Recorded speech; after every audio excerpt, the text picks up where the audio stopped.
Hey, hi, how's it going? Um, this is the old video game Shakedown. We're gonna look at some old Atari 2600 video games, perhaps the best ones available. Well, according to the internet, in my personal opinion. First game we're gonna be looking at is Pitfall, which is probably one of the most well-known video games on the Atari. We play a gentleman called Harry, Pitfall Harry, and the goal is to collect fell down the hole. Collect as much treasure as we possibly can, whilst avoiding dangers, which I am not very good at doing apparently. And scoring as many points as possible. It's one of my favorite parts of the game. Very cool. So you've got to time the alligators correctly. Or unsurprisingly, they will eat you. Now, growing up, I never had an Atari. Quite frankly, I'm a bit too young. It doesn't mean I haven't appreciated everything the Atari 2600 has done, or the Atari VCS as it was first known. Basically, Oh, I did it again. Yeah, let's go back this way. Let's go underground. The Atari 2600 really pioneered the use of ROM cartridges to load the games. So obviously a lot quicker, a lot faster than tape-based loading programs and other sorts. They weren't the first to use ROM cartridges, but they definitely pioneered it. So let's give this another go. How about we go left?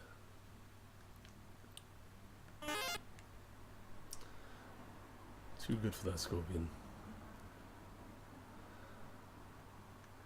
So ROM cartridges are still basically the way a lot of loading is used today. I believe that the Nintendo Switch uses ROM cartridges for loading. Obviously that's quite a successful machine at the moment. Ooh, we got hit by those logs there. So the rough estimate for the amount the Atari 2600 sold is about 10 million units according to my findings, which is quite a lot. There were two successors to the 2600, that being the 3200 and the 5200, but they were nowhere near reaching the heights that the 2600 had put out there. Ooh, let's see if we can time this correctly.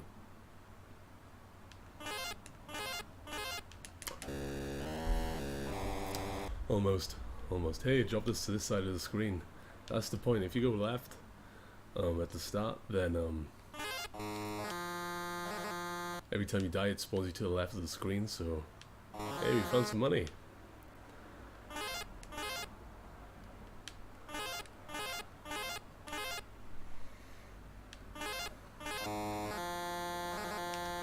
I've always liked the animation on Harry. I think it's very fluid.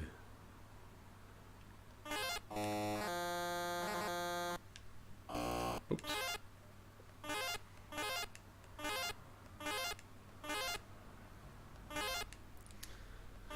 So you can eventually go underground in this game as well, but oh,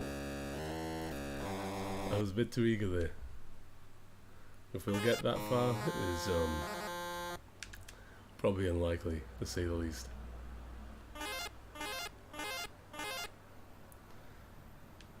Don't know if jumping is quicker than running. Feels like it might be. Hey, who knows?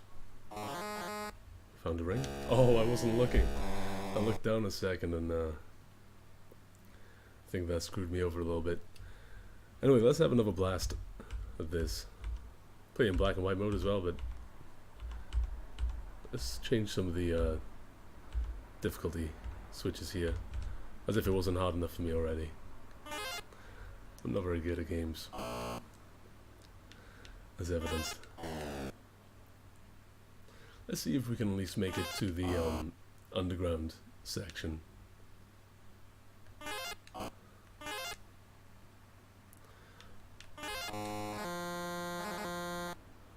This game really opens up a bit more in the underground section. Well, as much as a Atari game can.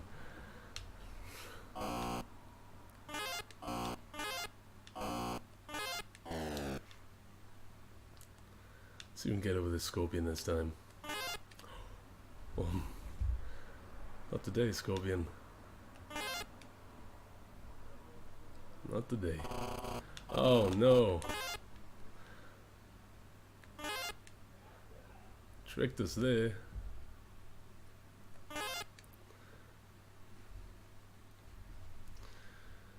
So, this game was actually the second most successful game on the 2600, selling around 4 million copies.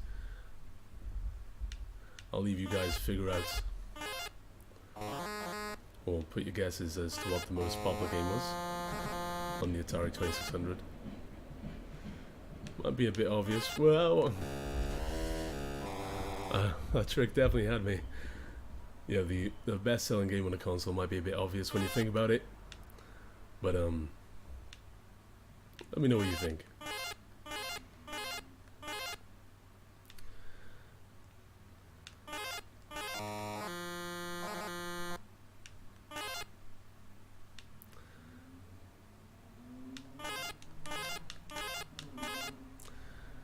Ooh. So of course I'm playing this with just an Xbox controller. I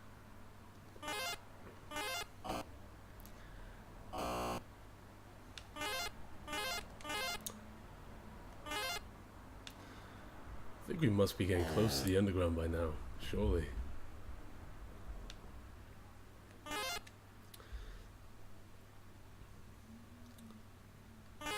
So actually getting maximum points in this game is really difficult. Mainly because I suck, but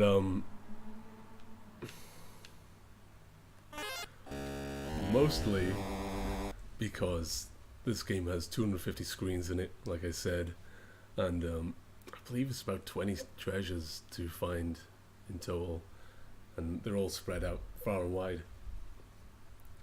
And you know, find them all and getting back safely to the beginning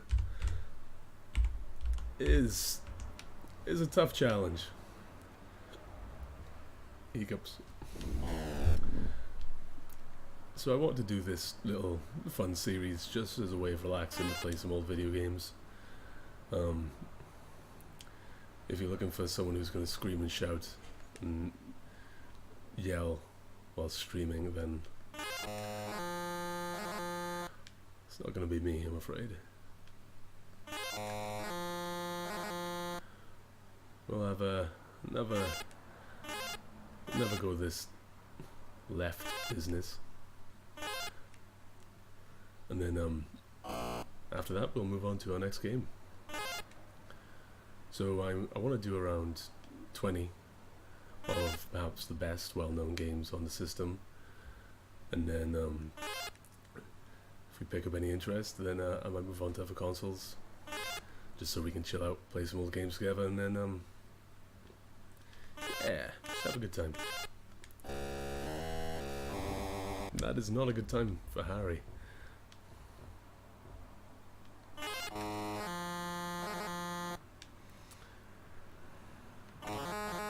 Got that cash. Oh, that was a sneaky pit.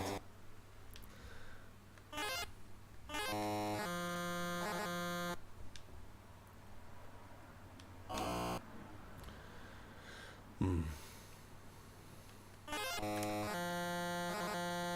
I don't know if there's any difference between the black pits and the ponds. I jumped straight into that then. Anyway, that is Pitfall Harry on the 2600, made by Activision, as you can see, lower left hand corner. What can I say? It's not going to keep my attention for long now, but maybe back in the day I would have been a bit more interested in getting all that treasure, making it back alive, and not jumping straight into fire. Cool.